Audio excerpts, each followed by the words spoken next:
Hello everyone. I'm very happy to be here and to share my experience about how I work with typefaces in my design and how I'm trying to represent the human voice of a character behind any design piece. So thank you, Typefaces, for inviting me. However, I'm not a type designer.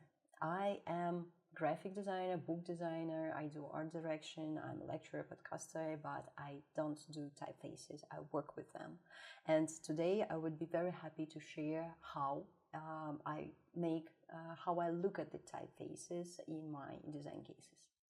So a couple of words about me. So I used to study social psychology, and this was a base of my education actually, because later on I'm thinking about design from this psychological perspective, because I always see a human behind anything that surrounds us actually. So then I went to the University of Hertfordshire, where I got my BA degree. And during my year studies, I was exploring these type things. So I was very deep into typographic layouting, typefaces, I don't know how to call it, well, all this stuff. So I really enjoyed playing with typefaces, playing with the meaning. I was very much impressed by the idea that changing a typeface can change the perception of how people understand your message. So, and actually this is a board where you can literally play with the meaning, with the source of typography and typefaces. I also tried to make the representing of a human typeface in a book. So we will talk about this project a little bit later. And I also get my ISTD membership for this very nice project that we will also talk about a little bit later. After graduation, I made my studio, Kate Shush, and made another studio called Sketchbook Me that was a book binding thing where I was doing packaging, identities, book design, print design, so everything like that. In these terms of my career, I also was a chapter leader of Ladies Wine and Design Moscow, where we had a very nice and warm community that was empowering women in creative industries. We had a lot of events, a lot of talks, about a lot of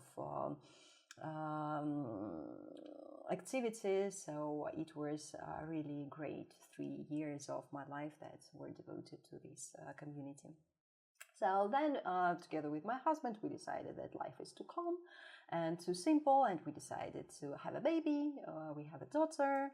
10 days after her birth, the war between Russia and Ukraine started, so we, as fast as possible, we immigrated to Cyprus, where we were trying to find a way how to get out of one island to somewhere else, and we decided to go to the other island. So in August 2024, we arrived in Great Britain. Thank you for having us. So it was quite a long gap in my career, because with all these immigration things and maternity, it was my first kid, so I have no idea what to do with her. Right now I'm thinking about different variants how to revoke my career. And I'm thinking about opening my studio again here, or maybe some different pathways that I will be choosing. Something like, hello, nice to meet you, this is your coffee, how can I help you today? Well, anyway, I'm still thinking about what direction I should go.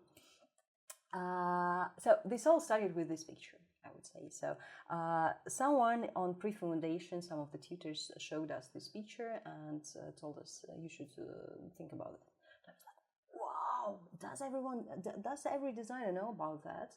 Because this is like mind-blowing for me. I was looking at these two very like simple images and the comparison between them, and I was like, oh my god, I can't believe it. So you can literally change the typeface from the scroller you have in, well, at that time, I think it was mostly Microsoft Word for me rather than Adobe or whatever. And I was like, whoa, you can change the message, you can change the perception of your message with choosing only a typeface. And this is such a powerful tool, don't you think? I was fascinated. It was like inside, it was like thunderstorm, and I was very fascinated by this idea. So since then, typography, layout, and every aspect of what is connected to it became for me the mediums that represents a certain human that stands behind these words that you are seeing. So whatever it's a book, print, or any other design item, so there always is a character behind. So I'm sure you are familiar with these marketing archetypes. There are 12 different marketing archetypes. It's the ruler, the magician, the innocent one. There is also the lover, the tutor, whatever. So 12 different things. It is one of many different ways of typing different characters. So you can find everywhere from Carl Jung to this marketing stuff. From horoscopes to color profiles, if you want some women power circles. Anyway, the thing is very simple, that every character has certain characteristics. So it can be color, it can be attitude, it can be tone of voice, it can be the atmosphere, the music, the colors, the fabrics, anything. So the type is just one of these attributes that can be applied to these characters. So in this case, these are the typeface I think are most suitable for any of these characters. So the ruler, it's more like serif style. The magician is more like Art Deco thing. The innocence with this nice wavy things. So it's like a game playing when you have the association of a character and you need to find the attributes, like the match game. So in any design task, so if there are no any, I'm creating the character behind my project. So it might be someone behind the project, behind the brand, behind the book who is telling the story, or this might be the viewers who are like taking the story, who are reading the story, who are looking at. And in this case, I need to fit in what a person is expecting to hear.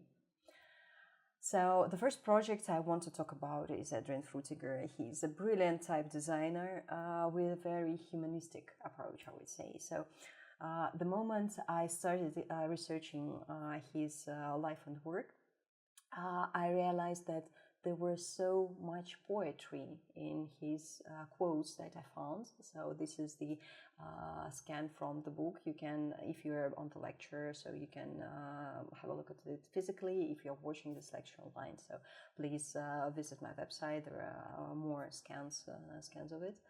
And I was fascinated by that because this was something that made him stand out of all the other typeface designers, because they were that was a time where like everyone were making some revolutionary works, but Frutiger wasn't like that. Well, he did a lot of great work, but he wasn't like number one from all the type designers. So again, if you compare Helvetica and Universe, so Universe is number 2. So, and I couldn't make my publication like, wow, so he was the first one in. That's why I decided to focus on this human thing behind every typeface he has. It was a very pleasant thing to work with. I talked to different people. I was lucky enough to collect interviews from very different people from the industry and to make a publication with that, because that wasn't only about his works, it was more about him as a person. So, and I started playing with my layouts. I wanted to express this human attitude, and I was trying to use calligraphy. I was trying to use color. I was trying to use different layouts. I was combining condensed and regular variants of typefaces. So I was looking. I was trying to play with posters and poster typography. So as you see, it's so. Anyway, illustration, photo, different weights and shapes of the typefaces. So I wanted to find this clue to that. But I even made 2 books. The final book was the 3rd one, where I was trying to share with people this this feeling that I have about him, that he's awesome, he's great, he's very humanistic. So pay attention to that. It's really nice.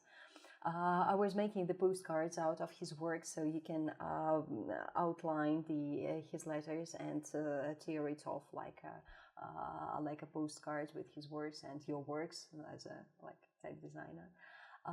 But it was not what I was looking for. So I messed this thing. Communication within a book should be between 4 different types of people. So the fruitiger himself, because this is his voice and his words.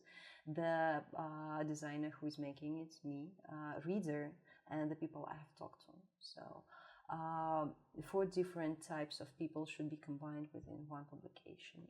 And the first thing I done, I faded the name, his family name. So because when you are talking about a person, you usually refer to his name, not his family name. So Adrian is in white and calling out, and Frutiger is faded. And I made the final version of this book is very much about typefaces, not about like how we use them or how, but about their shapes, their forms, their feeling. And all the interviews I have collected there, into this, I was asking my questions, and I was finding the typeface of Frutiger and his quotation that might be the answer to this question. Every typeface was different, and on the other page there were answers of the people who I interviewed, who I have interviewed. And so this turns to be this kind of talk between me, interviewer, Frutiger, and his typefaces.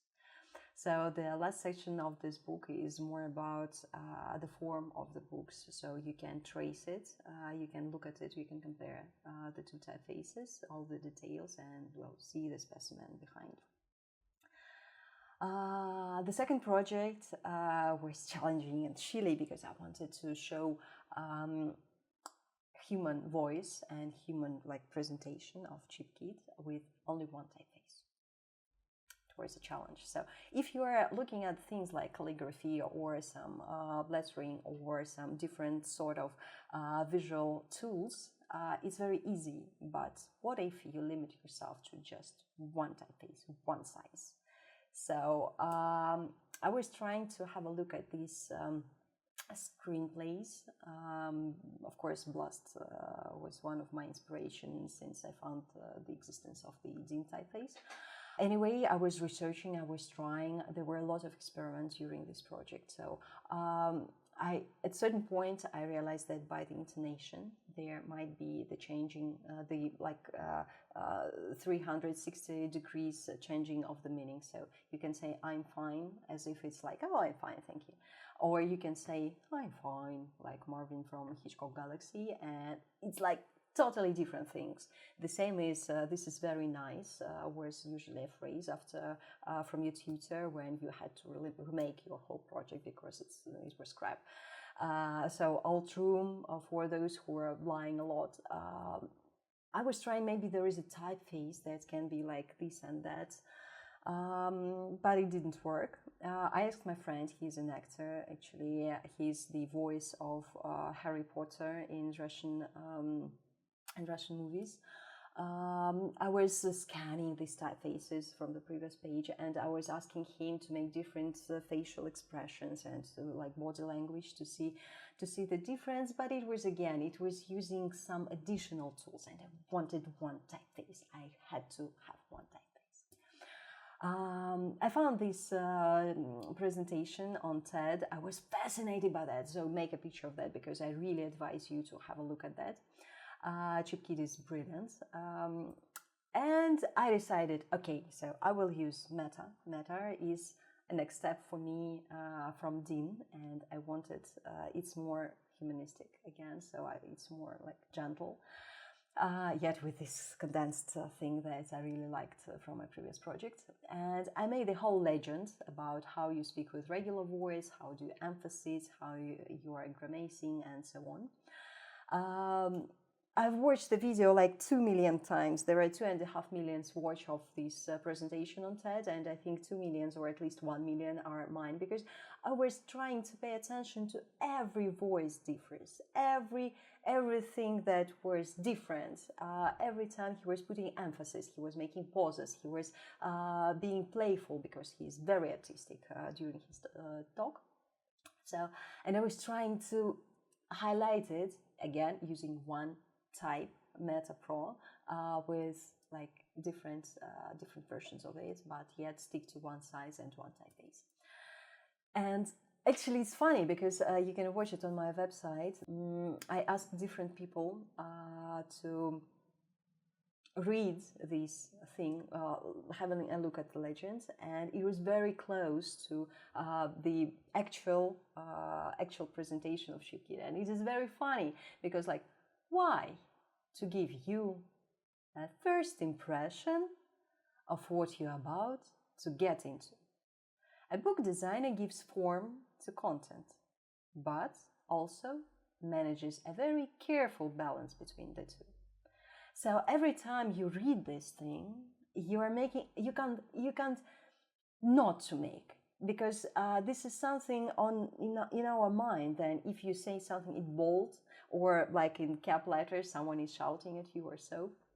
So this is very natural thing that you can really, even if you are reading it inside your mind, you have all these voice variations. Of course, I didn't manage to give the whole lecture in one book, and I had a small, tiny book with images. So there is like image 1 and like image 2, 3, where so you can have this small, tiny book to have a look at the pictures. Yet I think it was quite a successful project because I really made the presentation of a very artistic person with only one typeface. That was great. I really enjoyed working on this project, really.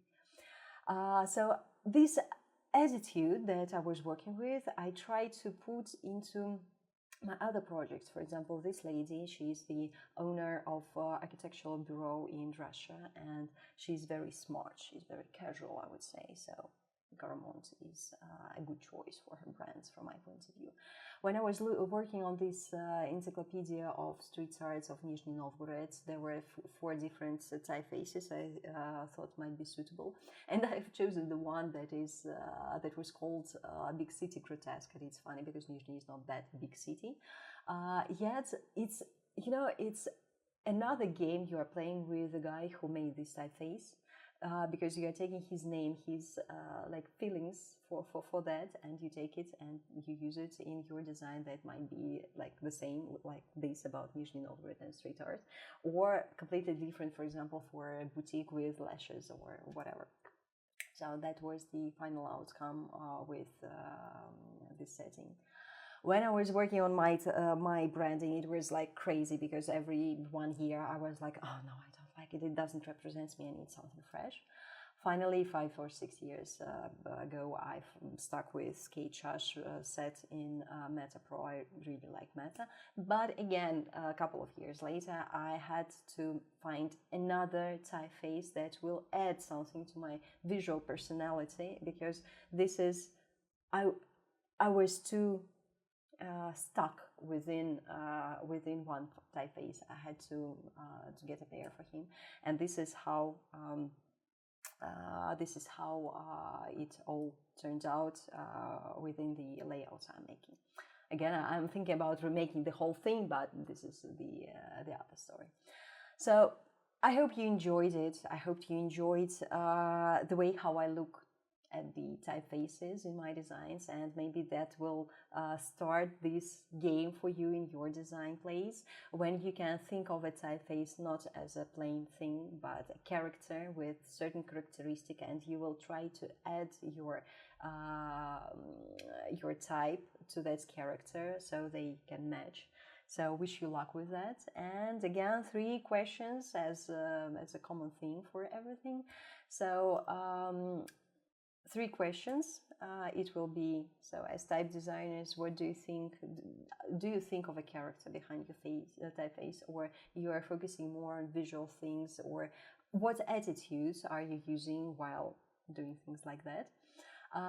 So you can answer it in the comment session if you're not on the lecture.